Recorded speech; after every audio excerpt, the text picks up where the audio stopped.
Are we going then? Just a minute.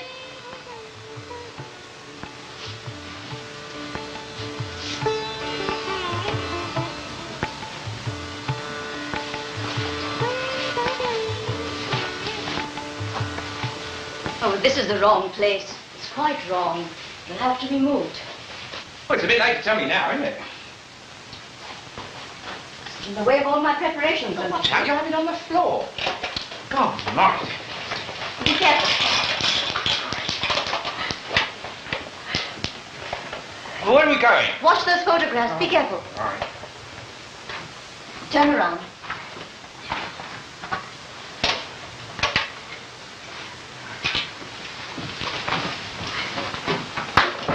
Look, watch it! This is expensive equipment. It cost me my job or something after this. You've got to hurry.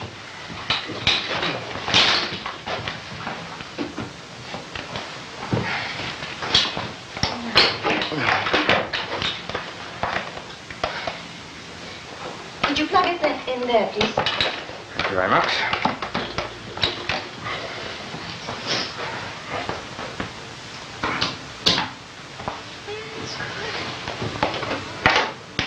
Would you tread this? Look, I've got to be in South Croydon by 4:30.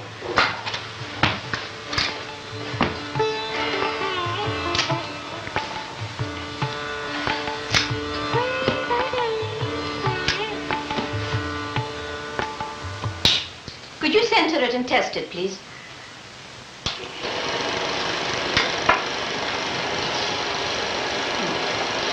That will do. Thanks very much.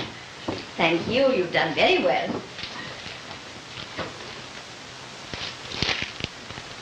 You can call for it in the morning, but not before 11, please. We'll have to see about that. Depends on my day. Thank you. You've been very kind.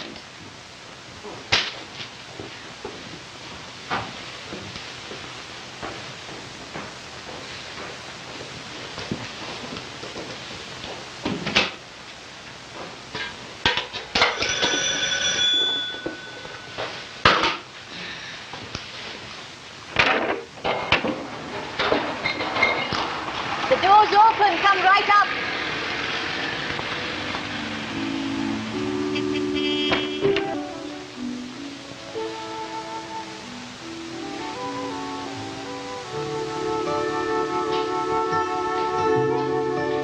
Y tus trailers, visita mi canal. Oh, it's still in sub. It's wonderful to see you. Come on.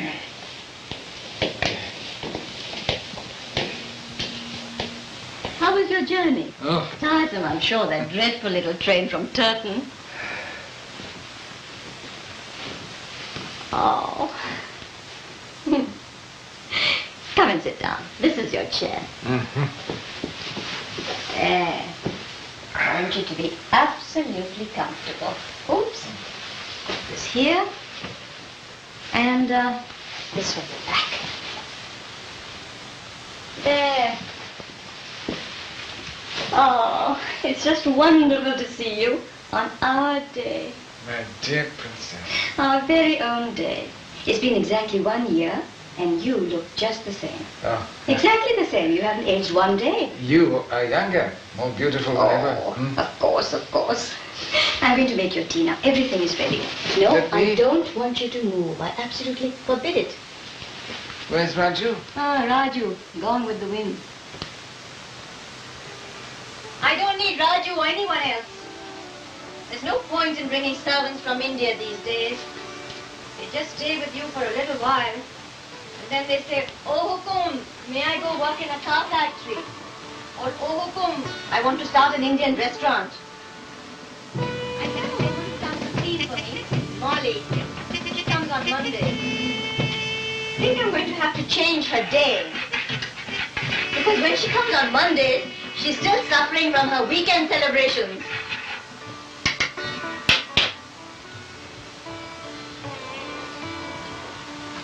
Well, here I am. I had so much trouble with this birthday garland again this year. These English florists, they simply do not know how to make a garland. I had to show the girl myself. This is good Darjeeling tea. Here we are. You simply can't tear yourself away, can you? He certainly was a handsome man.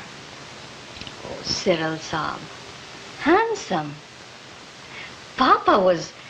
He was just tops. Quite. In everything. Well, shall we drink a toast to our birthday boy? In tea? Drinking to Papa in tea? He would have had a good laugh at that. He was always amused by my drinking habits. Or I should say my non-drinking habits. A mild man, that's what he told me. Well, how is Turton on sea? And the research? Turton is quiet and mild, which is appropriate. And the research is coming along, slowly along. Now, I shall have a book one of these days. You know the book I want you to write.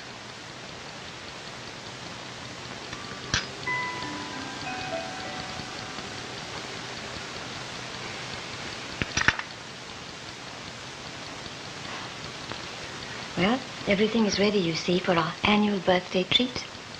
Oh, I have the tapes for the interviews as well. Would you like me to... No, I don't want you to move. Such a nice young man from the BBC brought them over. And he said I could keep them for as long as I liked. I wish you'd let me help you. Have some more tea. And have one of the samosas. Come on, I know you like them. All right. Oh, I do hope the film doesn't break like it did last year. They're so old and brittle, some of them.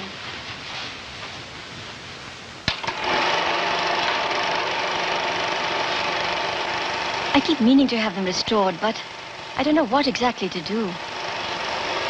Ah, everything. Oh, this is just so precious. It's just got to be saved, because when it's gone, everything's gone. That was a good team, wasn't it? But polo wasn't quite Papa's favorite sport. He thought it was rather tame. What is it that he used to say? Sitting on a horse to run after a ball? Of course, when Papa sat on a horse, it wasn't to run after a ball. This was more his kind of sport. People came from all over India, all over the world. Once there was this royal visitor from England, and he couldn't shoot very well. And he hit a tiger, he wounded it, and then he let him get away, which of course is very dangerous. So Papa decided that he would go after the tiger, and he wouldn't let anyone go with him except Purushchand, his favorite shikari. And they searched for the tiger the whole day, and they were just about to turn back when the tiger surprised them. And he mauled Purushchand, and he would have killed him. But of course, Papa took out his gun, and he shot him. And Papa and the tiger were just less than 1 foot away from each other. Papa called that the closest shave he'd ever had. And afterwards, the tiger's skin was hung up in Papa's study. It was a beauty. Of course, Purush Chand died of his wounds afterwards, which was a tragedy. But Papa was very generous with his widow. You know how he was. No wonder the poor just adored him. Pig sticking. That was his favorite sport of all. He called that a real man's sport. He used to say that there's nothing between you and the pig except steady hands, steady nerves, and a brave heart.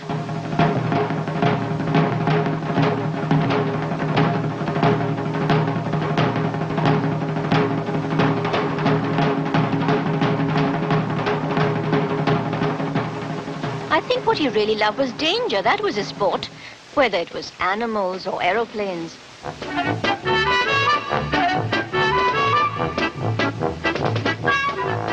He was one of the first princes to get a pilot's license. And ours was one of the first aerodromes in the country. That was such a great day for him. The inauguration of the hangar.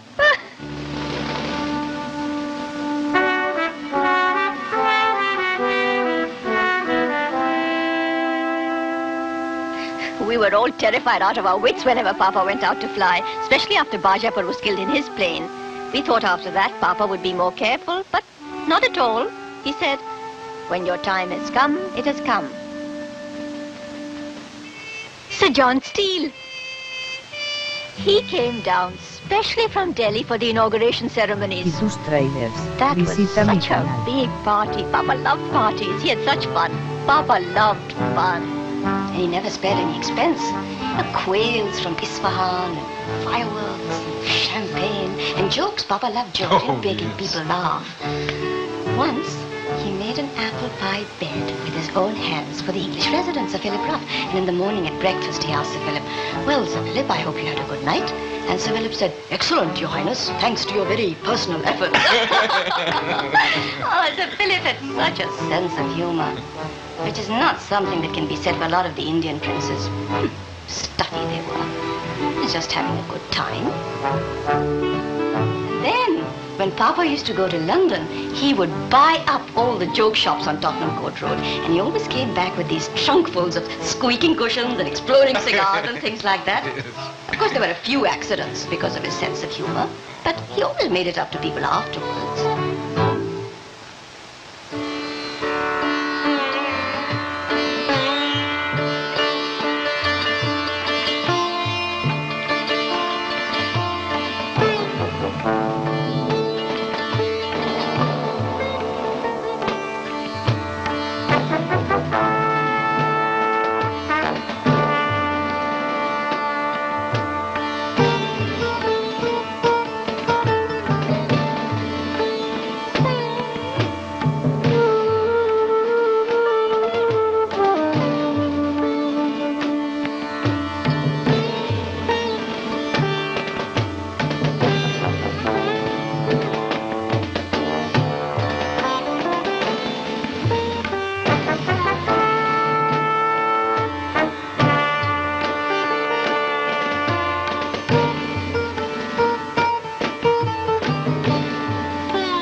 Princey and Pussy?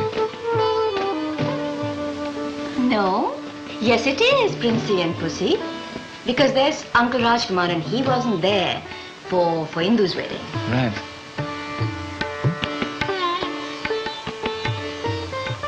Those weddings. People came for a month and stayed for 3 with all their servants, naturally.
Poor Bubbly.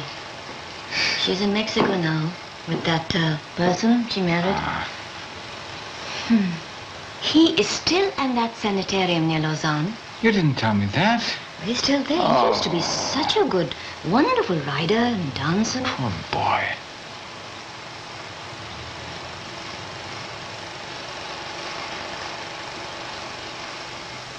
This is the suite that was done up in 38 for the Jesselmer wedding.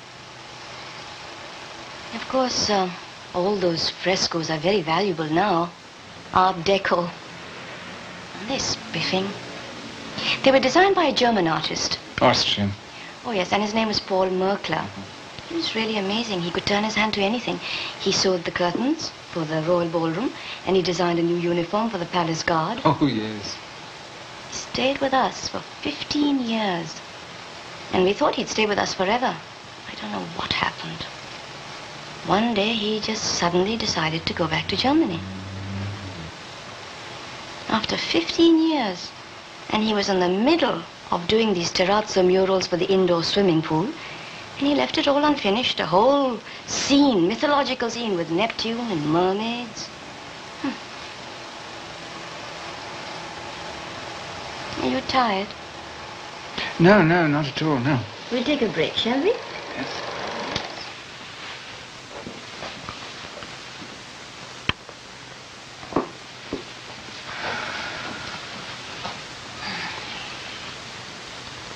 Siddle, what is your book about? You ask me that every year, and in your Christmas card. Oh, I forget. Oh, I remember. It's about the life of some Englishman Then it's leave. who lived in Assam for donkey's years. 35 years and not Assam Orissa, Princess. He made the most comprehensive record of local histories, songs, and poetry that was ever assembled. An enormously valuable work. But at the same time, he was a first-class administrator who left his district one of the most prosperous and progressive in the country. Oh, wonderful. But what about the other book? Our book. Well, then if you don't write it, who will? And all this material will just vanish into thin air. It'll be such a loss to humanity. What's left of Royal India except what people like us remember? We owe it to posterity to put it all down. It's a sacred debt. I want you to see these interviews that the young man from the BBC brought over.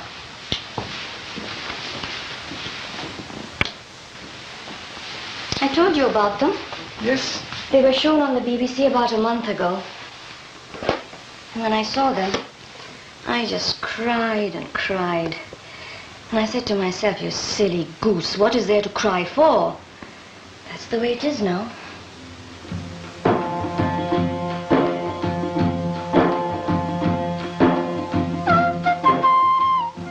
They were like children playing on a private beach. King of the castle, but their castles were made of sand, and the rising tide of democracy swept away power, position, and privilege. They ran to higher ground, but it was lonely there, as one, the former Maharaja Jodhpur, discovered.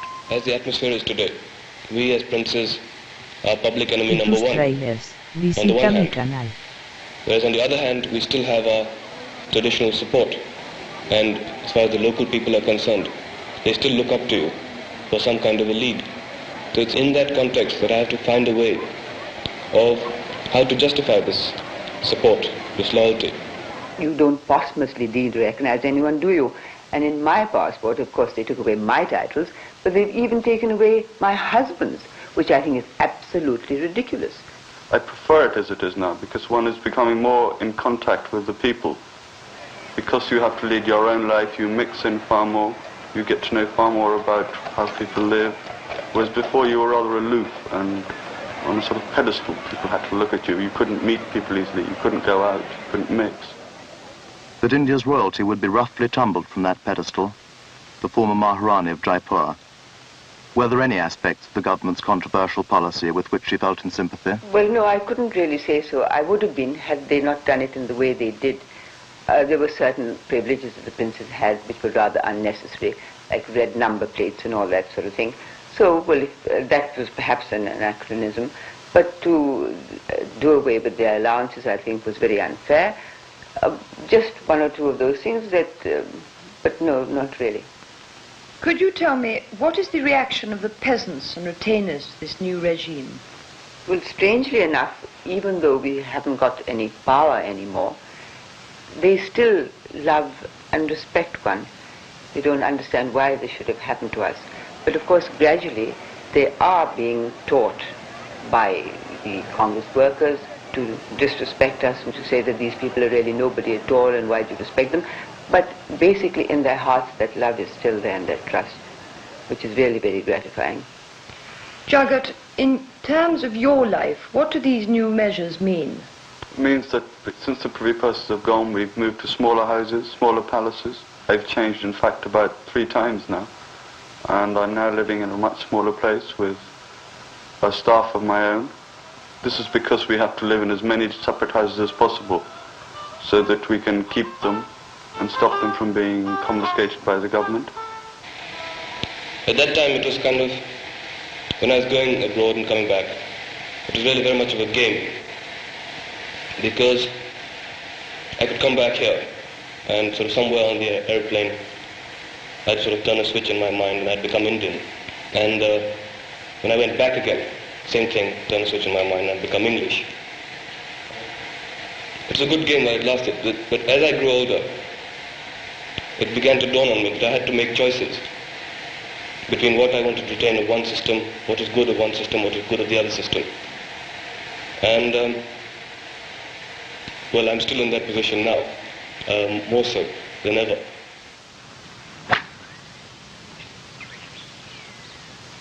But the time for games would soon be over. The purses and ancient privileges of the Maharajas were guaranteed, they thought, forever. From the schools and ski slopes of Europe, they hurried home, prepared for battle. But it was already too late. I thought I had about a couple of years, not being old enough to stand for election, to review the situation. But then Mrs. Gandhi surprised us all with this mid-term election. And really then the whole country took 2 sides, pro and anti-Mrs. Gandhi. Perhaps we were wrong in doing that. We should have not really made it a referendum for Mrs. Gandhi. But even so, at that time, it was felt by most of us here that we had to do something in this stand. And to be left out of it would be not doing our duty. And therefore, without really knowing what we were going into, I persuaded my mother to stand for election. And out of the 5 seats that we contested, she was the only one that got through. So whether I like it or not, today I'm directly or indirectly involved in politics.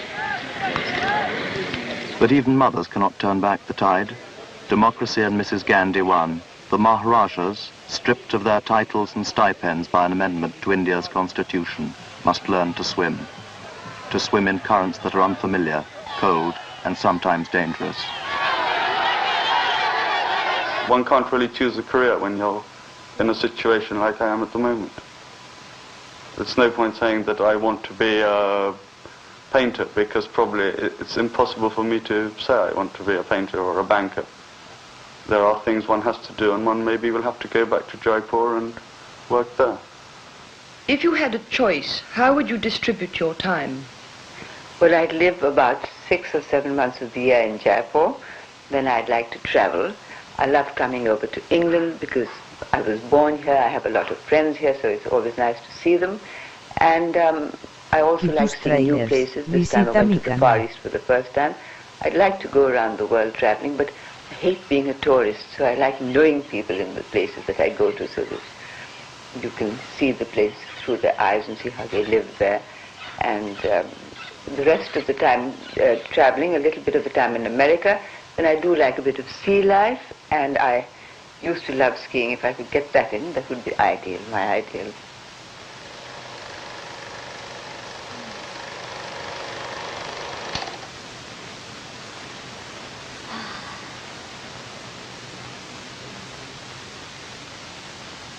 Well, who was he, anyway, this Dennis Lever? that you should spend so much time and work on him? He was an Englishman in India. My goodness. There were enough of those. Papa just had to snap his fingers and they would come running to shoot our tigers and drink our liquor.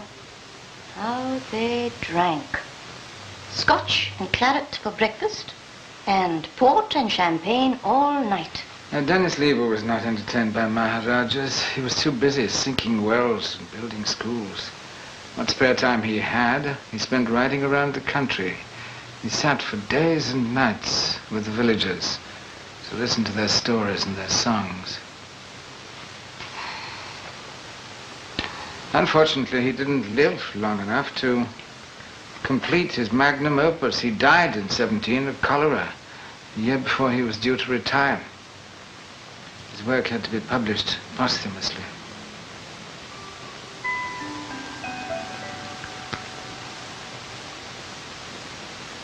How long were you in India, Cyril, sir? A long time. And always with us. You were one of us. The British never liked it. Papa had fearful rows with them about you. Sir Philip wanted to appoint a British officer as Papa's tutor. And later on, when Papa made you his private secretary, they were all furious. It went right up to the Viceroy. They put terrible pressure on Papa. But he stuck up for you. He was loyal, a true Rajput. He prized loyalty above everything else. And that is why he was so disappointed when people failed him, as they often did.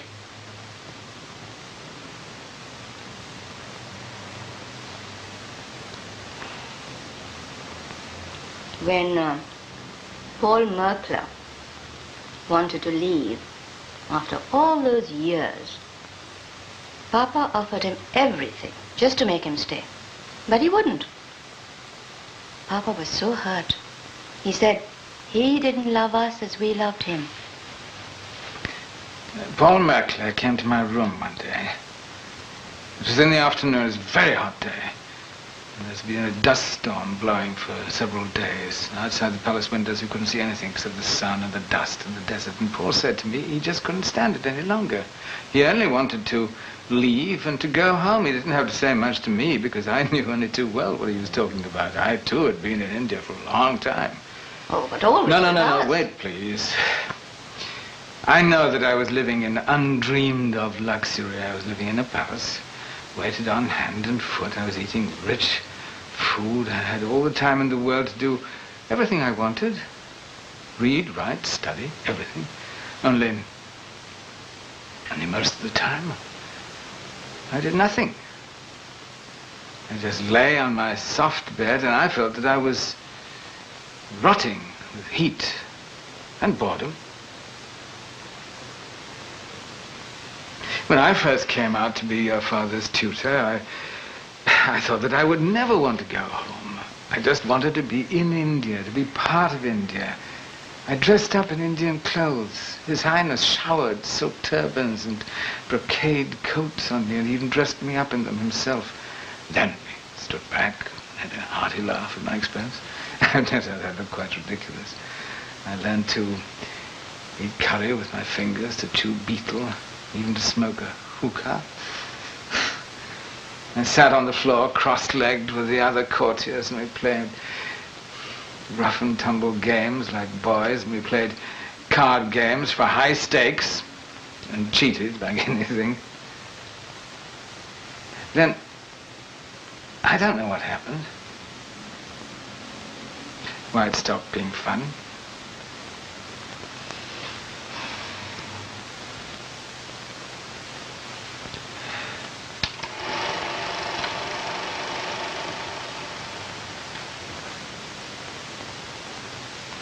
Although at the beginning I was excited by all the processions and ceremonies, after a while they all seemed the same.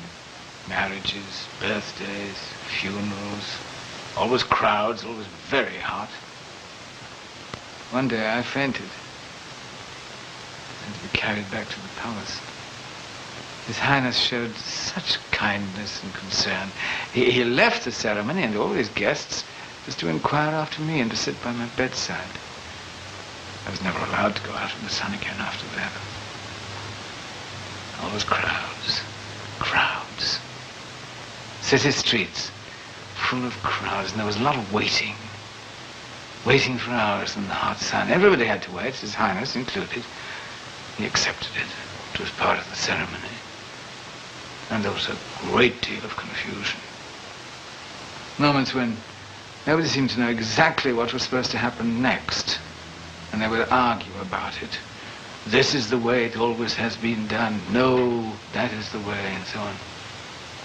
Sometimes the elephant hadn't turned up, or the mahout was missing. Or the Rolls Royce had a puncture, and the man who knew how to fix it had chosen to go that day to the hospital to visit his older brother. Now this, you see, I don't know what's going on. You'd have thought that as the years went by, all these ceremonials would become more familiar to me, but not at all. They became more mystifying, more mysterious. I was able less and less to keep them apart. Marriages, birthdays, funerals, they all seemed to come together somehow. You know, like parts of the same process. This box, now what is it?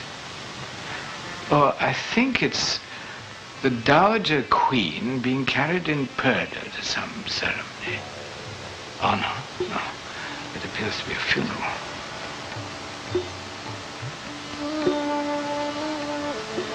What is this? Ah, yes. This is one of the birthday weighing ceremonies. Afterwards, the gold or the silver will be distributed among the poor. And this is not a palace. This is the cenotaph of His Highness's father. This, too, the cenotaph. The ashes of a king had to be palatially housed, but it was a little disconcerting not to know if a palace was occupied by a live king or a dead one. Oh, I remember this. This is the cenotaph of the dead queen. This is where they brought them after their perder lives and the perder palaces were finished. This is the other side of the coin, you might say. It was more quiet, more lonely, more silent than any other place I know on earth. There was nothing there except a few vultures. I always used to imagine that the cenotaphs themselves looked rather like vultures or some extinct species of bird come to roost in the desert. I was haunted by this place. I used to think about it at the oddest moments. For instance, when these singing and dancing girls came to visit the palace, I would be thinking about those poor dead queens out there.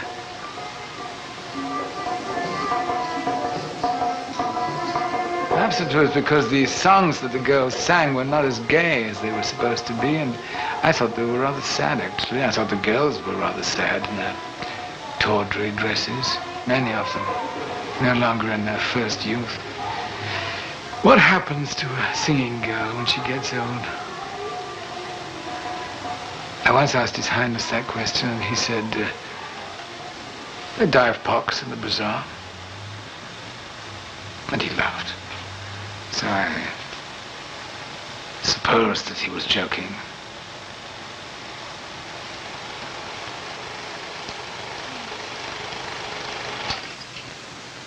Well, ours wasn't a very backward state, not compared with some of the others. That's true, yes.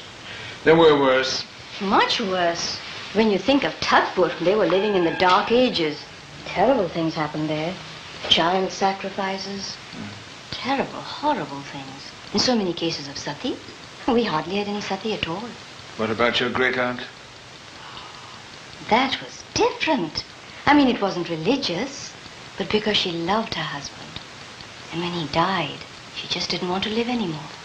All the people over there said it was just beautiful.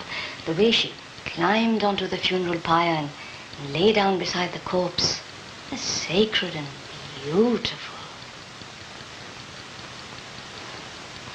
The reason why ours was such a progressive state was because of Papa. He had such a modern mind. And he couldn't stand all those old superstitions. He would have swept them all away if he'd had a free hand. he was hampered all the time by the old traditionalists, the old priests, and those aunts, and all those orthodox people. He tried, but how much can he do single-handed? How much could he do? One thing he did insist upon, and then nobody could stand in his way. And that was about me, my education. And for that, I shall be eternally grateful.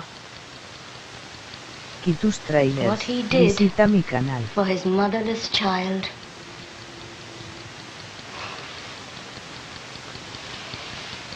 Can you imagine, Cyril Saab, if it hadn't been for him, I would have been like all the others.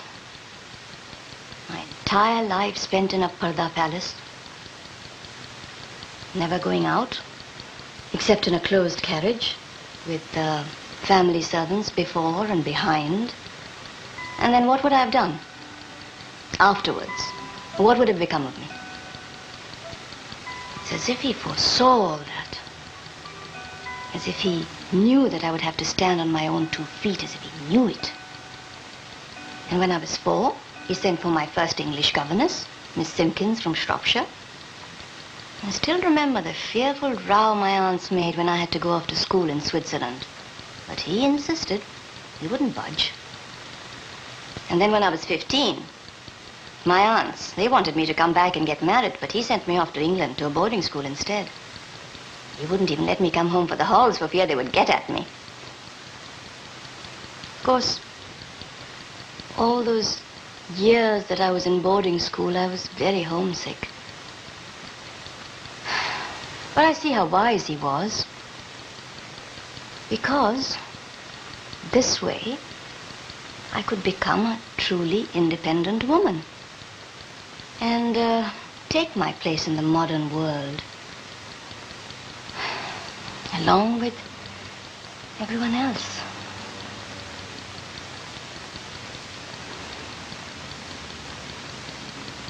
Well, I'm going to make some more tea now.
Those were taken at the time of the Prince's assembly. The newspapers made such a fuss over him. India's fairy prince, they called him. Y tus trailers. They died and Visita all mi these other canal. Indian princes cut such a sorry figure, poor things.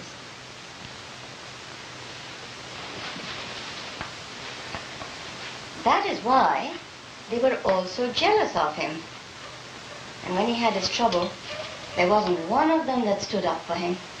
But he didn't mind about them. He knew they weren't his friends, never had been. But he minded when he felt betrayed by people whom he thought were his friends. I'll never forget the way he said about Paul Merkler. He didn't love us as we loved him. I know you were very fond of him. But if you had loved him as he loved you, wouldn't you have spoken up for him at that time? You had known him longer than anyone else. You could have told them. What could I have told them, Princess? That he was innocent. That he wasn't capable of anything base. He was a king, through and through. There wasn't a power on earth that could depose him.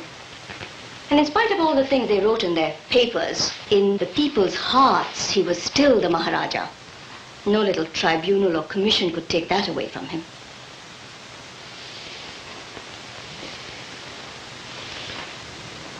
Don't look at that. So your wedding pictures. I hate them. It's one thing that I can't forgive him for. I mustn't say that. He was thinking only of my own good. How was he to know that Bunny wasn't going to turn out to be the most wonderful husband in the world? He wasn't a bad sort, really. Just weak. And spoilt.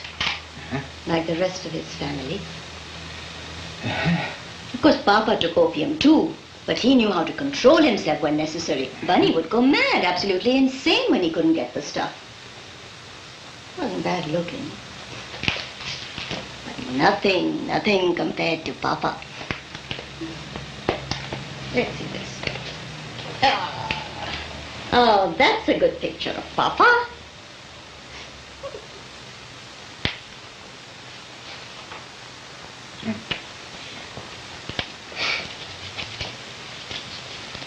That was all a frame-up. He was completely innocent. Everybody knew that. They were just common criminals, common blackmailers. And to take away his throne because of two creatures like that, he should have shot that woman. Well, why don't you speak?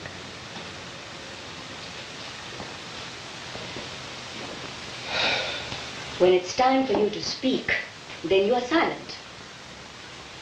Now, and at that time, and don't think he didn't notice it. He may not have said anything, he was very proud for that, but he felt it, I know. Just another stab in the back. You mustn't say that to me. It's true, you can't deny it. I can deny it. You can't.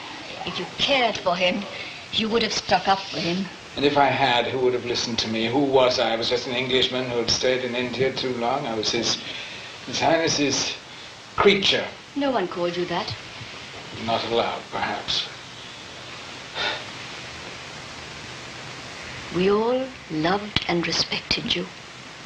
You were part of our family. I came out for 1 year. I really seriously intended to go home. My college had offered me a fellowship, and I was supposed to write a thesis about some very serious subject. By the end of the year, I said, next year, and then again, next year. And by the end of that time, I found I couldn't live without him. I couldn't let him out of my sight for more than an hour at a time, and he knew this perfectly well, and he loved to tease me, so he'd take off, and day after day, until he'd finally come back and he'd say to me, "Where were you, Cyril Saab? I looked for you everywhere." And if I reproached him, he laughed. Then he'd be off again for another week. By the end of that time, I was so frantic, and I made scenes like a woman. This amused him for a time, but finally he got bored and avoided me. He just made jokes about me to his hangers-on. He fought for you. He stuck up for you against all those people and the Viceroy. Whenever there was a party of Englishmen visiting the palace, I would be sent for. And when I tried to withdraw, because I didn't like them any more than they liked me, as well he knew. When I tried to go, he wouldn't let me. And afterwards he would say with that innocent air, as he always had when he knew that something was going to hurt a person, he would say, "Why do they hate you so?" I didn't answer him, so he went on needling me. He would say, "Is it because you're not good at games? Is it you can't shoot straight, or you can't even sit properly on a horse?" Once he said, "Mrs. Purblock says you are a degenerate." "What is a degenerate?" he asked me. But he always knew when he'd gone too far, and then he would change completely and become the soul of kindness. And then he'd show such delicate personal attentions as only he knew how. One really did feel loved. And it was genuine. When the telegram arrived, for instance, to say that my mother had died, he wouldn't leave my side for days on end. He slept in my room. I on the bed, he at the foot of it, and he sent for an Anglican priest all the way from Ambala, because he said he wanted me to have the comfort of my religion. Sat all the way through the service, weeping like a child. But very often, I was afraid of him. Now, there are lots of things that I was afraid of for no particular reason, unless it was because I began to feel that everything was alien to me, strange, alien. Ceremonies, priests, idols.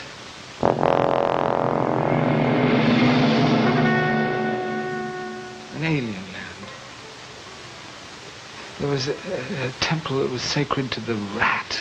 I found it difficult to go near the place or even think of it. I started to be very careful about myself. I became very fussy about what food I ate. Drinking only boiled water, swallowing quantities of quinine. I felt that I had somehow to protect myself, though heaven knows what I was protecting myself from. And there were sports events and religious festivals, all mixed up in my mind. My dreams, too. There was a festival in honor of the goddess Kali. And this called for 2 goats and a young bull.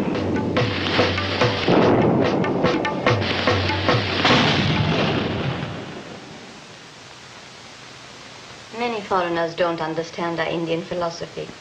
There's creation and destruction, and both are aspects of life. Yes, but I could never understand that, nor accept it, any more than I could accept what was happening to him. People grow older. Everybody does. It would all be wonderful if we could stay young and beautiful forever. But he changed so much, his whole face. It was that woman. If I wasn't a modern person, I'd say that she used spells. Some people said that. How else could she have such a hold over him, How was it possible? He was always, forgive me, Princess, very susceptible. Well, at least all the others had something. Even Sultana. She was a movie star. She had looks and she had talent to attract him. But this common English woman, a person from the lowest class, she was despicable. Do you know that she's still alive? And she has the impudence to write me begging letters? When I receive them, I just tear them up and my hands feel soiled. What about the man? Oh, he disappeared long ago. I don't believe he was a husband at all. It was all just a plot to try and entrap Papa. I wish he'd shot them both. One time in his life that he missed. Thank God he did. Thank God. What worse thing could they have done to him than already was done? I begged him that time. I said, Papa, please don't go to London now. Let's go in June for Ascot. It's as if I had some kind of premonition. But no, he insisted. He followed that creature to London, and then everything happened. He fell into that trap.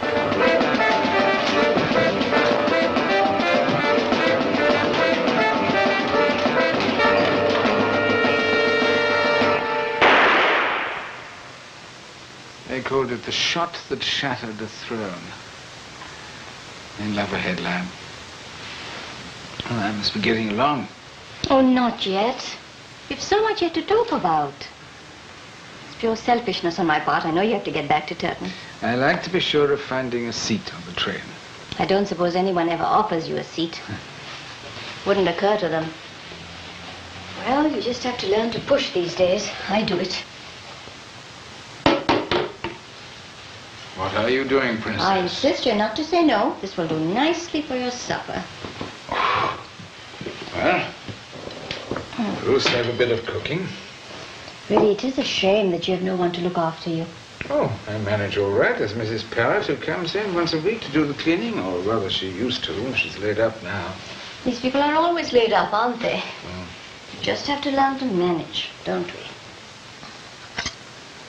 Oh, Princess, please. This will do for tomorrow's lunch as well.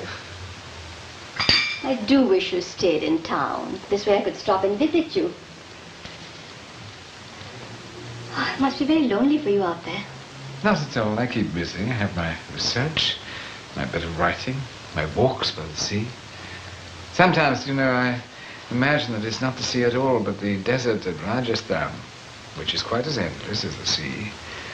Now, you may laugh at me, but sometimes at my age it's not easy to distinguish between the past and the present, the desert and the sea. I forgot. I've been saving it for you. Oh, it won't take any time and you'll just love it. You know, when I was home last, I went to see Badi Motibai. But she must be over 80. I'm better than ever, you'll see. Of course, like a lot of these older court musicians, she's living in very straitened circumstances now. I was so sad at first when I saw her in that place. It's just part of the palace stables, or perhaps it's part of the sweeper's quarters. Anyway, it's just a little hole in the wall. And she has nothing there except a mat to sleep on and an old cooking pot. She's all alone, and she suffers terribly from gallstones. But gay as a bird. She's happy about everything. As if all the wonderful things that happened to her in the past are still there, with better ones yet to come.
Y tus trailers, visita mi canal.